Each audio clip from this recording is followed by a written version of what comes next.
시청자 여러분 안녕하십니까? BOE 모닝뉴스 시작합니다. 조 바이든 대통령 당선인이 차기 국방장관으로 지명한 로이드 오스틴 전 중부군 사령관은 동맹을 강조하는 전통적인 정책을 보일 것이라고 미국의 전문가들이 전망했습니다. 다만 경력의 많은 부분이 중동 지역에 집중됐던 만큼 한반도 문제를 이해하기 위한 노력이 필요할 것으로 내다봤습니다. 오택성 기자가 보도합니다. 조 바이든 대통령 당선인의 지명을 받은 로이드 오스틴 국방장관 내정자는 지난 9일 기자회견을 통해 동맹의 중요성을 강조했습니다. And I fervently believe that, as you've said before, sir, that America is strongest when it works with its allies. 버나드 샴포 전 주한 미 8군 사령관은 차기 미국 국방장관으로 지명된 사성장군 출신의 로이드 오스틴 전 중부군 사령관과 함께 근무했던 경험을 소개하며 그가 매우 신중한 성품을 갖췄다고 평가했습니다. 이어 동맹을 강조한 오스틴 지명자의 회견 발언을 언급하면서 이 같은 기조가 정책에 반영될 것으로 전망했습니다. I worked for General Austin when he was the senior commander in Iraq. I know how he thinks, and he's very measured, very thoughtful. 한미연합사 작전참모 출신의 데이비드 맥스웰 민주주의 수호재단 선임연구원 역시 오스틴 지명자의 동맹 관련 발언을 주목하면서 미한 동맹의 중요성에 대해서도 인식하고 있을 것이라고 말했습니다. I think his comments are very important because they illustrate that he understands the fundamental importance of alliances. And specifically, the U.S.-South Korea alliance is critically important to, of course, the peace and security in Northeast Asia. 맥스웰 선임연구원은 그러면서 동맹을 중시하는 오스틴 지명자는 한국 국방장관과 연례 안보회의 등을 통해 동맹 강화를 위한 단호하고 활발한 역할을 맡게 될 것으로 전망했습니다. 마이클 오웰런 브루킹스 연구소 선임연구원은 오스틴 지명자의 경력 대부분이 중동 지역에 집중된 점을 주목하면서 한반도 문제를 파악하고 이해하기 위한 노력이 필요할 것으로 내다봤습니다. I think all of his recent assignments in the military were focused on the broader Middle East. Austin's going to have to do some catch-up and work on some issues that really haven't been in his center of focus for a long time. 반면에 샴포 전 사령관은 오스틴 지명자는 중부 사령관 외에도 육군 참모차장으로 재임하며 미국 육군의 전 세계 작전에 책임을 졌기 때문에 모든 지역의 현안을 알고 있다고 말했습니다. 이런 가운데 전문가들은 북한의 정치적, 경제적 양보를 줄 수 있는 만큼 북한이 바이든 행정부 초기 실제 도발에 나설 경우 국방부 차원에서 너무 과하게 대응해서는 안 된다고 지적했습니다. 그러면서 북한이 한국을 상대로 군사적 조치를 취한다면 미국은 한국의 영토를 방어하기 위한 결정적인 대응 조치를 취할 것이라는 사실을 확실히 알릴 필요가 있다고 강조했습니다. BOE 뉴스 오택성입니다. 국제인권단체들이 유럽연합 EU의 세계 인권제재 체제 채택을 환영하며 북한에도 적극 적용해야 한다고 밝혔습니다. 처벌에 대한 두려움 없이 인권을 탄압하는 북한 관리들의 행태에 경종을 울려야 한다는 지적인데 제재보다는 국제협력과 국제사법체계 회부 등으로 개선을 압박하는 게 낫다는 반응도 나왔습니다. 조상진 기자입니다. 영국에 본부를 둔 세계 기독교연대의 벤 로저스 동아시아 담당 선임 분석관은 유럽연합이 채택한 세계 인권 제재 체제를 매우 환영한다고 밝혔습니다. 로저스 선임 분석관은 10일 VOA에 이 같은 입장을 밝히면서 새로운 인권 제재 체제가 전 세계 독재자들이 중대한 인권 탄압을 저지르면서도 처벌받지 않는 상황에 경종을 울릴 것이라고 말했습니다. 이어 북한 정권은 세계에서 가장 억압적인 정권이라며 유럽연합이 즉각 김정은 독재 정권에 제재를 가할 것을 촉구한다고 밝혔습니다. 미국 뉴욕에 본부를 둔 휴먼 라이츠 워치는 유럽연합의 세계 인권 제재 체제는 끔찍한 인권 탄압을 가하는 김정은 등 북한의 당과 군부 고위 관리들에 대응한 국제 연대를 확대하기 때문에 중요하다고 의미를 강조했습니다. 이 단체의 필 로버트슨 아시아 담당 부국장은 성명에서 유럽연합이 실질적 인권 제재를 가하는 미국에 동참했다며 이번 제재가 중대한 인권 침해를 가하는 개인과 기관들이 유럽연합의 금융망을 이용하지 못하도록 했기 때문에 북한 엘리트들이 김씨 정권 유지를 위해 애쓰는 과정에서 고통을 심화시킬 것이라고 평가했습니다. 이어 북한은 공개 처형과 끔찍한 정치범 수용소 유지, 다른 구금시설과 주민들에 대한 조직적인 학대에 많은 군부와 정치 인력들이 연루돼 있어 유럽연합 제재의 주요 표적이 될 것이라고 분석했습니다. 영국 런던에 본부를 둔 국제 앰네스티는 제재보다는 국제 협력을 통한 해결이 더 필요하다는 입장을 밝혔습니다.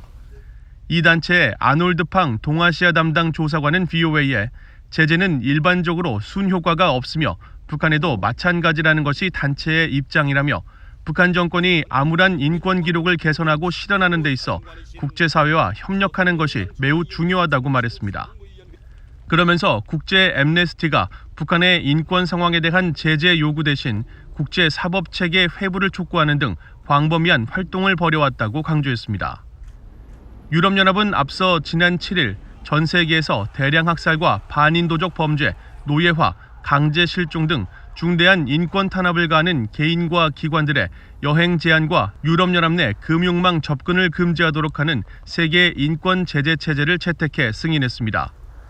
유럽연합은 중대한 인권 범죄를 저지르면서도 처벌받지 않는 행태에 경종을 울리고 유럽연합의 기본 가치인 인간의 존엄과 자유, 민주주의, 평등, 인권 존중을 실현하기 위해 이런 조치를 취했다고 강조했습니다.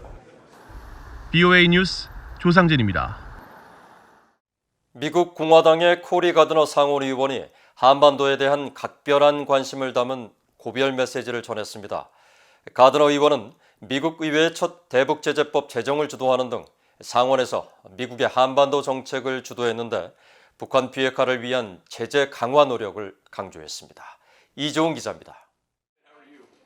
미국 의회의 대표적 지한파 인사인 코리 가드너 상원 의원. 지난 8일 상원 본회의장에서 고별 연설을 했습니다. 가드너 의원은 자신이 6년 임기 동안 최선을 다해 북한 비핵화를 위한 대북제재 관련법을 제정하는 데 노력했다고 밝혔습니다. Over the last 6 years, I've worked hard to pass the first ever mandatory sanctions on Kim Jong-un and North Korea to denuclearize that regime. It was an honor to work with Senator Menendez throughout this process. 가드너 의원은 상원에 입성한 2015년부터 상원 외교위원회 동아태 소위원장을 맡으면서 김정은 북한 국무위원장에게 잊혀진 미치광이라는 별명을 붙이고 미국 행정부의 강경한 대북 조치를 촉구했습니다. 2017년 북한 외무성 대변인은 가드너 의원이 이른바 최고 존엄을 모독했다며 그를 인간 오물, 정신병자라고 비난하기도 했습니다. 가드너 의원은 버락 오바마 행정부 시절 대북 정책 기조인 전략적 인내를 강력히 비판하며 대북 제재 강화를 촉구해왔습니다. 특히 2016년 북한에 대한 미국 의회 최초의 제재법, 대북 제재와 정책 강화법 제정을 이끌어냈습니다. CVID, 즉 북한이 완전하고 검증 가능하며 돌이킬 수 없는 비핵화를 할 때까지 제재를 유지한다는 미국의 정책을 처음 명시한 법입니다. 가드너 후보는 트럼프 행정부의 대북 정책 기조인 최대 압박을 일관되게 지지해왔습니다. 싱가포르 1차 미북 정상회담 이후에는 최대 압박 완화를 우려하며 한국과의 연합 군사훈련 재개와 추가 제재 부과 등 완전한 복원을 트럼프 행정부에 촉구해왔습니다.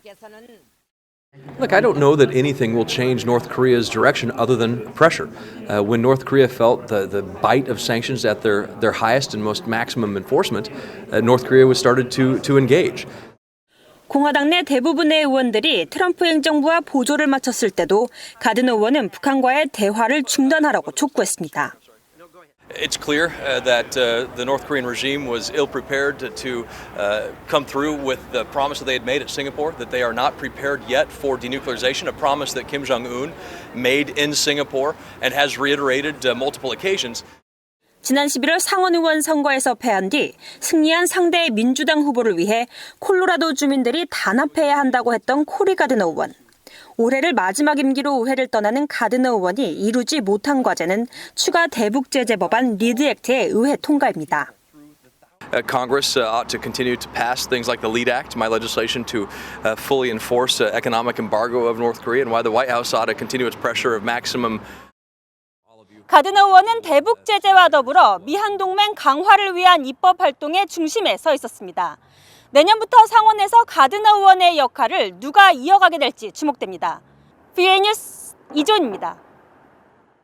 한국을 방문 중인 스티븐 비건 국무부 부장관 겸 대북 특별대표가 강경화 한국 외교부 장관을 만나 북한 문제와 미한 동맹에 대해 논의했다고 국무부가 밝혔습니다. 국무부는 11일 보도자료에서 비건 부장관이 방한 일정을 마무리하며 강 장관이 주최한 만찬에서 한국의 지속적인 신종 코로나 바이러스 대응 협력에 감사를 표했다고 밝혔습니다. 또 북한의 완전한 비핵화 달성을 위해 한국과의 지속적인 협력 의지를 재확인하고 앞으로 미한 동맹이 어떤 대비태세를 갖춰 나갈지에 대해 의견을 교환했다고 밝혔습니다. 비건 부장관은 이에 앞서 켄트 헤슈테트 스웨덴 한반도 담당 특사와 이도훈 한국 외교부 한반도 평화교섭본부장과 오찬 협의를 갖고 미국의 정권 교체 이후 미북 대화 진전 방안에 대해 의견을 나눈 것으로 알려졌습니다. 헤슈테트 스웨덴 특사는 지난해 1월 스웨덴 스톡홀름에서 열린 미북 실무 협상 성사에 중요한 역할을 했던 것으로 알려졌습니다. 미국이 서울 용산 일부를 포함한 한국 내 주한미군기지 12곳을 한국에 반환하기로 합의했다고 한국 정부가 밝혔습니다.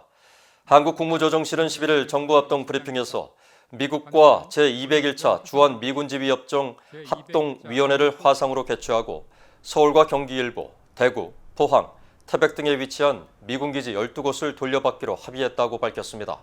한국 외교부도 이날 보도자료를 통해 한미 양측이 반환 예정 기지들의 상태와 기지 내 오염 정화에 대한 상호 수용 가능한 합의에 이르기 위해 그동안 광범위한 협의를 진행해 왔다며 앞으로 세부 협의를 지속한다는 조건 하에 기지 반환에 합의하게 됐다고 설명했습니다.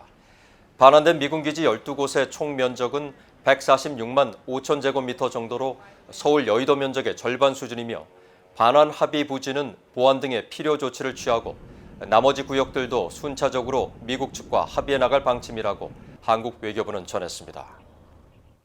6.25 한국전쟁에서 가장 치열한 전투로 기록된 장진호 전투와 흥남 철수작전 70주년을 기념하는 행사가 한국에서 열려 자유를 위해 희생한 장병들을 추모했습니다.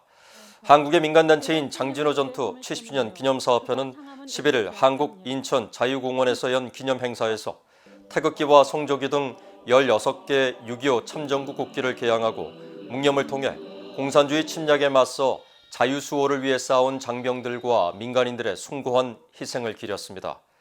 주 러시아 한국 대사를 역임한 이재춘 장진호 전투 70주년 기념사업회 상임대표는 대회사에서 국제 공산주의자들의 불법 침략으로 대한민국이 위기에 처했을 때 미국을 비롯한 자유우방들이 장진호에서 피 흘려 싸웠기 때문에 흥남 철수가 이루어졌고 오늘날 대한민국이 존재하는 것이라면서 그들의 희생이 없었다면 지금 한국의 자유와 경제 번영은 없었을 것이라고 말했습니다.